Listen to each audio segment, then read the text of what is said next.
Issue یہ ہے کہ 8 جنوری 2025 یا ابھی 2 دن پہلے دبئی UAE میں انڈیا کے جو فارن سیکرٹری ہیں وکرم مسری اور افغان وزیر خارجہ عامر خان متقی کے درمیان ایک میٹنگ ہوئی ہے جس سے ٹلیاں کھڑک گئی ہیں بہت ساری جگہوں پہ. وہ کیوں کھڑ گئی ہیں؟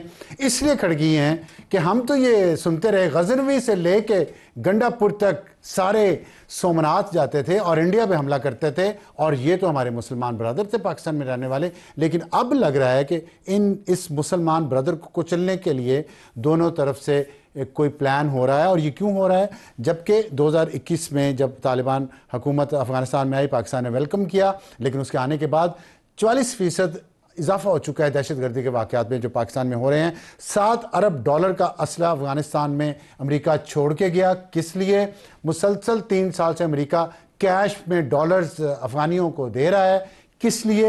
اور ابھی بھی وہاں پہ جو انڈیا کے تعلقات بہترین ہیں، مسلسل رابطے ہیں، اور انڈیا کے افغان کونسلر جنرل کو کونسلیٹ ممبئی میں جو انڈیا نے کھول کے دیا ہے وہاں پہ اس کو انوائٹ کیا ہے، وہ وہاں رہیں گے اور تعلقات اپنے انہوں نے بحال کیے ہیں. لیکن جو حملے ہو رہے ہیں پاکستان کی چوکیوں پر ہو رہے ہیں، اور 20 دسمبر کو ہوا جس میں جنوبی وزیرستان میں جس میں 16 پاکستان کے فوجی جوان شہید ہوئے، اور اس کے خلاف پاکستان نے کارروائی کی، افغانستان کے اندر ایئر سٹرائک کی، جس کے بعد سے جھڑپیں ہو رہی ہیں بارڈر پہ. اور یہ سب کچھ اس لیے ہو رہا ہے کہ افغان طالبان TTP کو سپورٹ کر رہے ہیں، ان کو پروٹیکٹ کر رہے ہیں. اور اسی دوران پاکستان کے ISA چیف کا دورہ ہے تاجکستان، جہاں پہ احمد مسعود جو احمد شاہ مسعود کے صاحبزادے ہیں، وہ ناردرن فرنٹ کو کمانڈ کر رہے ہیں. ان کے ساتھ کیا بات چیت ہو رہی ہے اس پہ ہم بات کریں گے.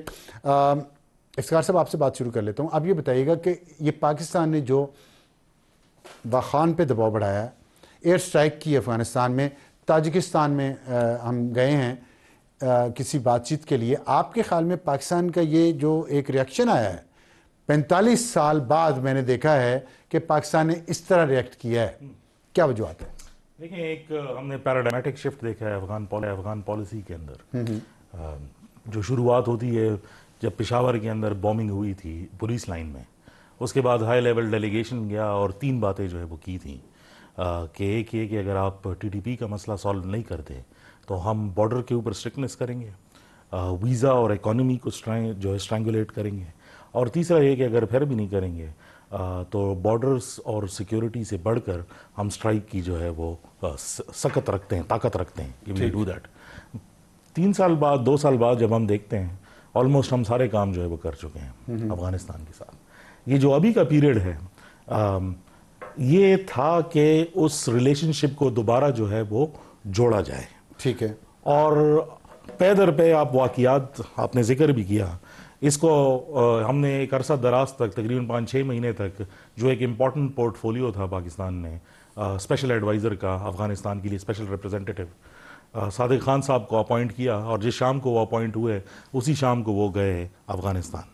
اور جب وہ افغانستان میں تھے وہ بات چیت آگے بڑھی، وہیں حملہ ہو، ایئر سٹرائک ہوئی. وہ جی بالکل ہے. اس میں کیا میسیج تھا؟ میسیج یہ تھا کہ ایک تو پاکستان کے پاس جو ہے جب آپ بیٹھے ہیں اور ٹریڈ اور اکانومی پہ جو ہے وہ بات کر رہے ہیں، 2 باتیں صادق خان صاحب کو انہوں نے بتائی تھی افغانیوں نے.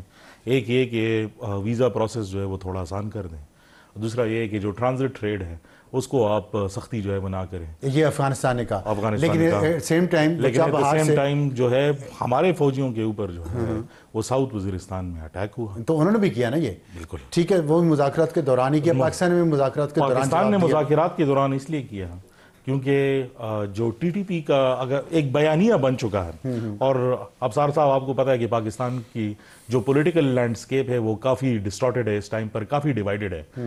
جو TTP کا پروپیگینڈا ہے وہ ان پولیٹیکل پارٹیز کے ساتھ اوور لیپ کر رہا ہے جو اس وقت اپوزیشن میں ہیں، پرٹیکولرلی PTI کے ساتھ. اگر کھل کے جو ہے وہ بات کریں، اس کی کیا وجہ ہے؟ اس کی وجہ یہ ہے کہ ایسی موومنٹس جو ہوتی ہیں جیسے TTP کی جیسی آرگنائزیشنز ہیں، وہ اس کے اوپر بلڈ اپ کرنے کی کوشش کی. حالیہ دنوں میں بھی آپ نے ان کی سٹیٹمنٹ دیکھی ہوگی، کیونکہ TTP ایک دہشت گرد تنظیم ہے. جی بالکل. اس کے ساتھ وہی پالیسی TTP کی دہشت گرد تنظیم کی پاکستان کے خلاف ہوں، اور PTI ایک سیاسی جماعت ہے، اس کی بھی پاکستان کے بارے میں وہی پالیسیز ہوں. یہ تو بڑی خطرناک بات ہے. It is dangerous. اور میرے خیال میں کہ یہ ڈسٹارٹڈ ویژن آف پالیٹکس جو سامنے آ رہی ہے، وہ اس سے بڑا جو ہے وہ پرابلم بنے گی. اور یہ نیریٹیوز جو ہے یہ بیسیکلی اس قسم کی تنظیموں کو جو ہے وہ ایڈ کرتی ہیں. لیکن coming back to the point Afghanistan کے حوالے سے, to make one point very clear, اس وقت سچویشن جو ہے وہ اب نارمل ہے. اور جیسے آپ نے کہا کہ پاکستان نے ہمیشہ افغانستان کے ایشو کو ایک لینز سے دیکھا ہے جو انڈیا کا لینز ہے, کہ ان کی وہاں پر ہم نے ہمیشہ کہا کہ کارزائی دور میں بھی, اشرف غنی دور میں بھی وہاں پر ایسے ایشوز تھے جو پاکستان کو پرابلمٹک جو ہے وہ رہے. اب وہ دوبارہ اس قسم کا آنا اور اس قسم کے پروسیس کا جو ہے وہ حصہ بننا, لیکن اس میں ایک چیز جو ہے وہ سلور لائننگ ہے, اور جو خبر بھی ہے کہ جو ٹی ٹی پی کی ریسیٹلمنٹ کے اوپر جو ہے جو بات ہو رہی تھی کہ ان کو غزنی میں ریسیٹل کریں گے ان کی فیملیز کو, وہ بیسیکلی یو اے ای کر رہا ہے. یو اے ای کر رہے ہیں, اور 10 ارب جو مانگے تھے پاکستانی دے رہے, یو اے ای سے آئیں گے. اور دوسری یہ ہے کہ جو یو اے ای ہے, افغانستان کو انہوں نے کہا کہ آپ کنسٹرکشن وغیرہ کریں, دے وانٹ کہ یہ کنسٹرکشن جو ہے یہ ایک انڈین کمپنی کو جو ہے وہ دی جائے. ٹھیک, تو یہ محمود صاحب, یہ جو غزنی میں ری سیٹلمنٹ کی جا رہی ہے, تو غزنوی صاحب وہیں سے آئے تھے, تو کیا وہاں ٹی ٹی پی سیٹل ہو جائے گی اور وہاں سے پھر سومنات ہی سیدھا جائے گی, یا سٹاپ اوور یہاں پہ پاکستان میں کریں گے؟ کیا ان کی پالیسی ہوگی ہندوتوا کے ساتھ اب ہاتھ ملانے کے بعد؟ جی بہت شکریہ افسر صاحب. اصل میں بات یہ ہے کہ غزنی سے پہلے یہ ارزگان میں بھی کی گئی تھی, جو کہ افغانستان کا ایک سینٹرل وہ ہے صوبہ ہے, تو وہاں پہ بھی وہ رکے نہیں, وہ پھر واپس آئے. اور ہم نے دیکھا کہ جب وہ آئے تو انہوں نے یہ دیکھا کہ میں پاکستان بس جانا چاہیے واپس, تو وہ آئے تو تیرام میں ان کی پریزنس پھر ہمیں دیکھنے کو ملی. یہ کوششیں بہت پہلے سے ہوئی ہیں, اور پاکستان کی ڈیمانڈ پہ اگر آپ کو یاد ہو تو پہلے بھی یہ جو ایسٹرن پروونسز ہیں افغانستان کے, تو یہاں سے بہت سارے لوگوں کو بہت ڈیپ انسائڈ افغانستان لے جانے کی کوشش کی گئی تھی, اور وہ ریلوکیٹ بھی ہو گئے تھے, ان کی فیملیز تھیں ان کے ساتھ, اور ابھی بھی اسی پہ زیادہ زور ہے, اور اس کے لیے وقت بھی مانگا ہے. جو آخری ملاقات ہوئی ہے تو ہماری اطلاع کے مطابق افغان طالبان نے وقت مانگا ہے کہ ہمیں تھوڑا سا اور وقت دے دیں, کیونکہ یہ معاملہ اتنا آسان نہیں ہے ہمارے ساتھ. اس کی وجہ یہ ہے کہ وہ جو ان کے لوگ ہیں تو وہ مختلف جی سر جی وہ تقسیم ہیں اس معاملے پہ, ان میں تقسیم ہے, وہ اس بات پہ یکسو نہیں ہیں. پورے کے پورے افغان طالبان جو ہیں وہ اس معاملے پہ یکسو نہیں, کیونکہ وہ ان کے مختلف وہ ہیں, ایک رہبری شورا ہے, ایک انتظامی ہے, پھر نیچے ان کے جو عام ورکر ہیں وہ بھی ہیں. تو یہ ساری چیزیں جو ہیں تو وہ اس وجہ سے وہ نہیں ہو کے دے رہی. لیکن میں انڈیا کے حوالے سے ایک چھوٹی سی بات یہ کرنا چاہوں گا کہ جب تاریخ پہ جی ہاں جب ہم دیکھتے ہیں نا تو یہ لگ رہا ہے, اور اس کے جب تانے بانے آپ دیکھتے ہیں تو یہ پاکستان کو صرف تنگ کرنے کی کوشش تھی, جو کہ میرے خیال میں پاکستان نے اگنور کیا. پاکستان اس کو بہت زیادہ سیریس نہیں لے رہا.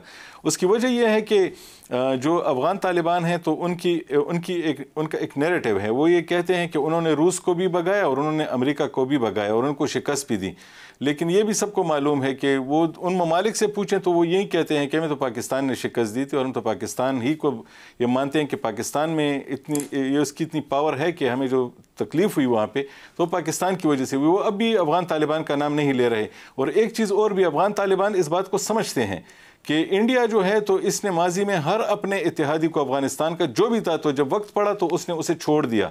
آپ دیکھیں کرزئی کا وقت دیکھیں, شمالی اتحاد کو دیکھیں, نجیب کو دیکھیں, اور اس کے علاوہ اشرف غنی کو دیکھیں, جس پہ بھی برا وقت آیا تو انہوں نے چھوڑ دیا. تو افغان طالبان ان کے حشر سے واقف ہیں, اور انہیں یہ بھی معلوم ہے کہ افغانستان میں اگر پاکستان آپ کے ساتھ نہیں ہے تو پھر جتنا کلوز چلے گئے ہیں وہ انڈیا کے ساتھ اور ان کے ساتھ جو میٹنگز کر رہے ہیں. سر اس میں ایک مسئلہ ہے, کونسل جنرل وہاں پہ اپوائنٹ ہو رہا ہے, اس میں بھی ایک مسئلہ ہے. انڈیا ان کے ساتھ نہیں جا سکتا. اس کے 3-4 بڑے ریزنز ہیں اس وقت. ایک تو ان کی انٹرنیشنل ریکگنیشن نہیں ہے, وہاں پہ خواتین کے جو مسائل ہیں, وہاں پہ جو انسانی حقوق کے مسائل ہیں. اس کے علاوہ طالبان کی عالمی تنہائی جو ہے ان کی کوئی بھی اس وقت کوئی بھی ان کے ساتھ نہیں. تو انڈیا ان کے ساتھ ایک حد تک تو آپ کو انٹرپٹ کر رہا ہوں کہ صرف پاکستان میں انٹرپٹ کر رہا ہوں. ان طالبان کو ان چیزوں سے کوئی فرق نہیں پڑتا. اگر وہ پاکستان میں فساد جاری رکھنا چاہتے ہیں تو ان کو کوئی فرق نہیں پڑتا, انہیں انڈیا سپورٹ کرے گا. چاہ بہار کے ذریعے اب ان کا معاہدہ ہو گیا ہے کہ مصری اور متقی کے درمیان, انڈیا کو کیا پڑے گا فرق؟ انڈیا کو پڑے گا سر, اس سے فرق پڑے گا. جب وہ افغان طالبان کے ساتھ جائیں گے تو انہیں اس سے فرق پڑے گا, کیونکہ وہ جو سلامتی کے جو باقی مسائل ہیں تو اس میں بھی ان کو خطرہ ہوگا. اور وہ صرف اپنے ایک خطرے کو کم کرنے کے لیے یہاں پہ آئے ہیں. انہیں معلوم ہے کہ افغانستان اس وقت بین الاقوامی دہشت گرد گروپوں کا ایک مرکز بنا ہوا ہے. یہاں پہ القاعدہ، آئیسس اور جو باقی آئیسس خراسان اور باقی تنظیمیں ہیں. اور انڈیا کو یہی خطرہ ہے کہ اگر ہم اس وقت جا کے افغان طالبان کو انگیج کریں گے تو جو ہمیں خطرہ ہے ان تنظیموں سے، تو اس سے ہم کسی طریقے سے بچ سکیں گے. پاکستان اور چین کے ہاں ٹھیک ہے، میرا سوال یہ ہے، میرا سوال سن لیں. کنداری گروپ ہے وہاں، حقانی گروپ ہے، وہ آپس میں بھی لڑ رہے ہیں اور خوست میں شفٹ ہو گیا ہے حقانی گروپ. اس کی وجہ بتائیں. دوسری مختصراً یہ بتا دیں کہ طالبان جو ہیں وہ پاکستان جو ان کا محسن رہا ہے اتنے سالوں سے، اس کے ساتھ تو وہ وفاداری نبھا نہیں سکے، نہ پختون ولی نبھا سکے ہیں. تو انڈیا کے ساتھ فوراً تیار ہو جائیں گے کہ وہاں کے گروپس کو ان کو گارنٹی دے دیں. ہمیں تو دے نہیں رہے ٹی ٹی پہ گارنٹی. یہ کیا پالیسی ہے؟ سر جی وہ کوئی گارنٹی انڈیا کو نہیں دے سکتے، اس کی پوزیشن میں وہ نہیں ہیں اس وقت. جو افغان طالبان کی جو اپنی پوزیشن ہے، تو جب آپ اسے دیکھتے ہیں وہ جو انڈیا سے مانگ رہے ہیں، انڈیا وہ انہیں دے نہیں سکتا. انڈیا صرف ان کے ساتھ انگیجمنٹ کر کے وہ جو افغان جو لوگ ہیں، عام لوگ جس میں اس نے اپنا انفلوئنس بنایا تھا اشرف غنی اور حامد کرزئی کے وقت میں، ان کو پیغام دینا چاہتا ہے کہ میں تو دراصل آپ کے لیے امداد لے کے آ رہا ہوں اور میں تو بہت آپ کے غم میں گھلا جا رہا ہوں، لیکن بات یہ کہ یہ دیکھیں ہمیں نہیں چھوڑا جا رہا. یہ اس قسم کی ایک انگیجمنٹ ہے میرے خیال. جی ٹھیک ہے. وہ کہہ رہے ہیں کہ صرف انگیجمنٹ ہے انڈیا کے ساتھ.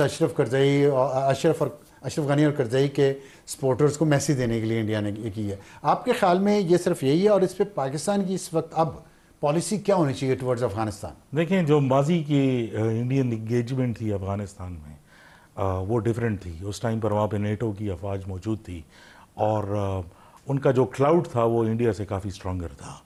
افغانستان کی گورنمنٹ ان پرٹیکولر میرے خیال میں جو اگلے 6 مہینے 8 مہینے کے اندر ہم دیکھ رہے ہیں، آپ افغانستان کو پہلے انڈیا کے لینس سے دیکھتے تھے، پھر ایران کی لینس سے دیکھیں گے. اس میں چابہار پورٹ کی بات جو آج کی گئی ہے اور اس کے باقاعدہ طور پر جو اعلامیہ بھی جاری کیا گیا ہے، اس کے ہمارے ویسٹرن بارڈرز کے حوالے سے، بلوچستان کے حوالے سے اس میں کچھ ایسی باتیں موجود ہیں جو اس کے آپ کو نظر آتا ہے کہ اس کا بیسیکلی افیکٹ جو ہے وہ کیا آئے گا. بلوچستان فوکس ہے پرٹیکولرلی جو لارجر سیناریو میں جو چیز بننے والی ہے اور وہ سیریا سے جو سچویشن بنی اور اس کا افیکٹ جو اب ایران پہ آنے والا ہے اور پھر افغانستان کی سائڈ پر، میرے خیال میں پاکستان کو ڈیسیجنز جو ہے وہ لینے پڑیں گے. کیا؟ اور سب سے پہلے امپورٹنٹ ڈیسیجنز ہم نے جو افغان طالبان کے ساتھ، کیونکہ دنیا اوبیسلی ڈپلومیسی پہ چلتی ہے. آپ نے کہا ان ریکگنائزڈ ہے لیکن پیسے ان کو برابر ملتے ہیں. ہم سمجھتے ہیں کہ سارے محمود جان صاحب نے بھی کہا کہ ساری دہشت گرد تنظیمیں وہاں پر ہیں، لیکن دنیا کے ہر ڈپلومیٹ جا کر ان سے مل رہا ہے. بالکل. ہمیں ایک ایسی سچویشن کو جو کا ادراک جو ہے اب ہو جانا چاہیے کہ یہ اب دوستی اور یاری والا نہیں چلے گا. پھر کیا چلے گا؟ اس پہ ڈپلومیسی چلے گی، گیو اینڈ ٹیک چلے گا. Give and take, give and take, hard core diplomacy, hard core diplomacy, iron hand.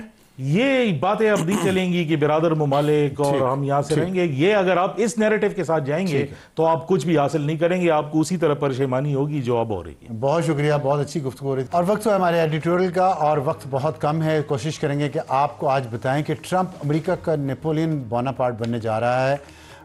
پتہ نہیں بنتے ہیں کہ نہیں بنتے، لیکن انہیں یہ یاد رکھنا چاہیے کہ ہر نیپولین کا ایک واٹر لو بھی ہوتا ہے. اور دیکھنا یہ ہے کہ ٹرمپ کا واٹر لو کہیں ایلان مسک کی نہ ہو یا خود آپس میں اگر وہ لڑ پڑیں کسی وقت تو کیا بنے گا. لیکن ابھی جو تازہ ترین خبر آئی ہے اس کے مطابق ڈونلڈ ٹرمپ کو ہش منی کیس میں سزا دے دی گئی ہے. ان کو فیصلہ سنا دیا گیا لیکن ان کو جیل نہیں ہوگی اور نہ ہی کوئی جرمانہ ہوگا. لیکن ریکارڈ میں یہ شامل کر دیا گیا 20 جنوری کو وہ حلف اٹھائیں گے اور حلف اٹھانے سے پہلے انہوں نے جو متنازع بیانات دیے ہیں، اسے لگتا ہے کہ دنیا ایک بڑے طوفان کے لیے شاید اپنے آپ کو تیار کر رہی ہے اور کرنا بھی چاہیے. انہوں نے کہا ہے کہ وہ کینیڈا کو امریکہ کی 51ویں ریاست بنائیں گے اور اس کے لیے اکنامک فورس استعمال کریں گے. مطلب وہ ڈیوٹیز لگائیں گے ان کی امپورٹس پہ. 20% جو کاریں ہیں کینیڈا میں، جو امریکہ میں جو استعمال ہوتی ہیں، اس کی 20% کاریں کینیڈا سے آتی ہیں. تو بہت ان کا، اور پھر بجلی بھی آتی ہے اور بھی بہت کچھ آتا ہے. امریکہ کے شمالی بارڈر کو انہوں نے کہا کہ آرٹیفیشل ڈرون لائن کہہ دیا ہے. گلف آف میکسیکو کا نام بدل کر گلف آف امریکہ رکھیں گے. گرین لینڈ اور پیناما کینال کو امریکی کنٹرول میں لینے کے عزائم کا بھی اعلان کیا اور ایک نقشہ بھی جاری کیا ہے کہ امریکہ کیا ہوگا. اور پھر ان دونوں کو انہوں نے کہا کہ امریکہ کی نیشنل سیکیورٹی کے لیے بہت اہم ہے. کنٹرول حاصل کرنے کے لیے ملٹری اور اکنامک فورس کا استعمال بھی کیا جا سکتا ہے.